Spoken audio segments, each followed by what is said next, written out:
Salut, c'est Thomas. Aujourd'hui, on se retrouve pour parler de paris sportifs une nouvelle fois, mais on va parler plutôt de bookmaker. Aujourd'hui, parce que la Coupe du Monde est finie et que là, on a plein d'infos sur les sommes, les montants qui ont été engagés pendant cette Coupe du Monde. Et ce que je voudrais te montrer un petit peu, c'est combien gagnent les sites de paris sportifs sur le dos des parieurs. Alors, là, si tu veux, ce que je vais vouloir te montrer aujourd'hui, c'est qu'il faut avoir une vision à long terme à travers ces exemples que je vais te donner, parce que c'est exactement la logique qu'ils ont eux.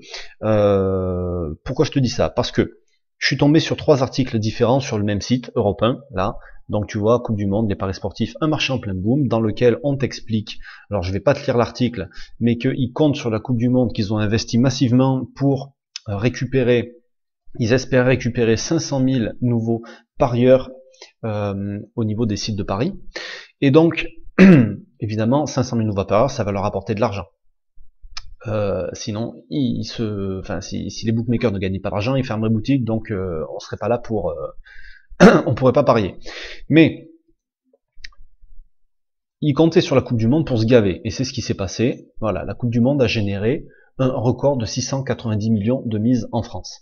Donc là c'est pareil, je vais pas te lire l'article, et en gros on te dit que c'est la finale qui a généré le plus d'enjeux, avec je sais pas combien de millions qui ont été misés, mais que les sites de paris ont été perdants pendant la Coupe du Monde. Alors ça c'est une grosse connerie, on te dit qu'ils ont été perdants parce que il y a eu une victoire de la France et que la majorité des parieurs a parié sur la France.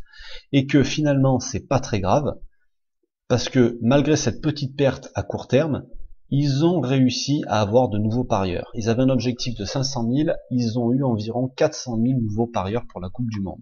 Et là on te dit que, tu vois, leur objectif à long terme finalement c'est de conserver ces parieurs, et en général, 2 ans après l'inscription d'un nouveau joueur, il reste 30% des joueurs actifs sur les plateformes de paris sportifs.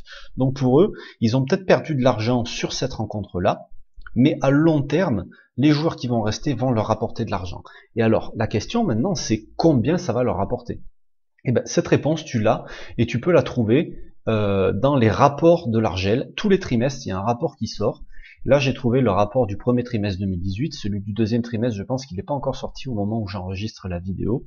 Et donc là-dedans, on te dit, pour les paris sportifs, pour les paris hippiques et pour le poker, les mises, les totales d'argent qui a été misé par les gens inscrits qui ont un compte sur les sites, et ce que ça a rapporté au site de paris. Et donc je vais pas te relire là une nouvelle fois. En gros, pour les paris sportifs, c'est la plus grosse partie en fait des jeux en ligne. Sur un total de 1,5 à 1,9 million de comptes actifs, il y en a 1,3 million qui sont pour les paris sportifs. Et donc sur le premier trimestre 2018, il y a eu un total de 847 millions d'euros misés. Et entre les bonus distribués, entre l'argent qui est reversé aux joueurs, etc., le chiffre d'affaires réalisé par les opérateurs de paris en ligne, je parle même pas de la... je crois pas qu'il y a la Française des Jeux qui soit comprise, enfin, peu importe si elle est comprise ou pas, on s'en fout de toute façon. Ils ont fait un chiffre d'affaires sur le premier trimestre 2018 de 147 millions d'euros. Donc ça, en fait, tu fais un 147 millions divisé par 1,3 million de comptes de joueurs actifs, donc c'est les gens qui ont un compte et qui l'utilisent, ça veut dire que chaque joueur inscrit a rapporté 113 euros à l'Argel sur le premier trimestre 2018.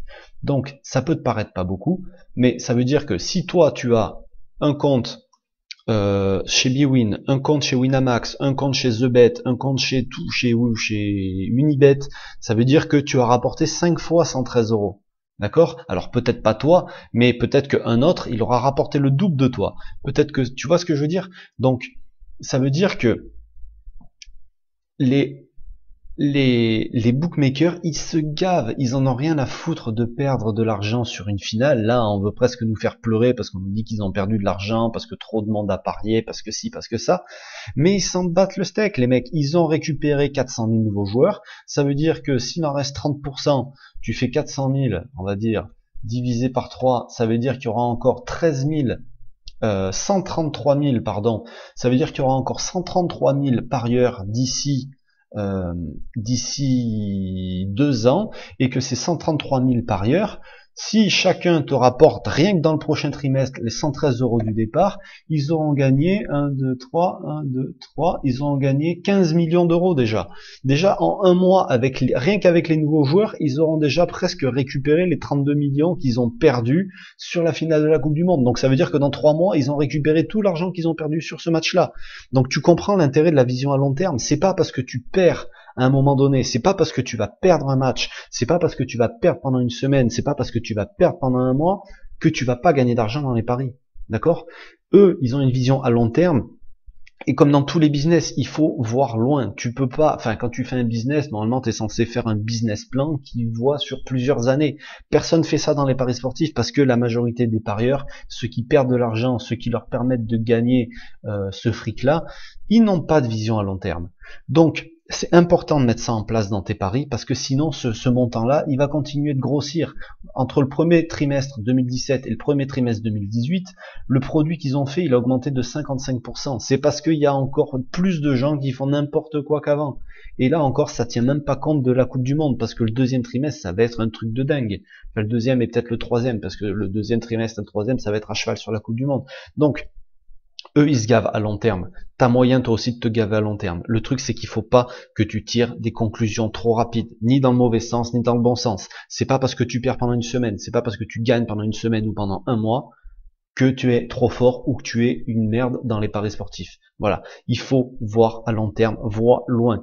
Pense à, ne te dis pas, il y a trop de personnes qui m'envoient des mails en me disant combien je peux espérer gagner par mois avec un capital de temps. Moi j'ai dit, pense déjà à gagner à l'année parce que gagner par mois, ça sert à rien. Ça se trouve, tu vas gagner ça pendant un mois, mais pendant 3 mois, tu vas être en négatif derrière, donc tu auras perdu de l'argent. Et puis si tu commences le premier mois en négatif, tu vas être déçu. Donc vois vraiment à long terme, ça va t'aider à être beaucoup plus détendu dans tout ce que tu fais. Et voilà, tu as un objectif en ligne de mire, ça veut dire que pendant longtemps, il va falloir que tu travailles dessus. Et c'est ça qui va t'aider à avancer, c'est ça qui va t'aider à progresser, et c'est ça qui va t'aider à gagner. Voilà tout ce que je voulais te dire aujourd'hui. Les bookmakers qui gagnent de l'argent, j'en ai rien à foutre. Moi, ce qui m'intéresse, c'est que toi, tu gagnes de l'argent. Et changer ta vision des choses, c'est ce qui va te permettre d'y arriver. Donc, si lire ce machin-là, ça t'intéresse, je vais te mettre le lien dans la description. Et puis, voilà, sur ce, je te laisse. Moi, je donne un conseil tous les mardis, tous les jeudis pour aider les parieurs à avancer. Si tu veux nous suivre et nous rejoindre, tu t'abonnes, tu trouveras comment t'abonner. Je vais pas t'expliquer comment faire. Et puis, voilà, sur ce, je te laisse, je te dis à très bientôt. Ciao.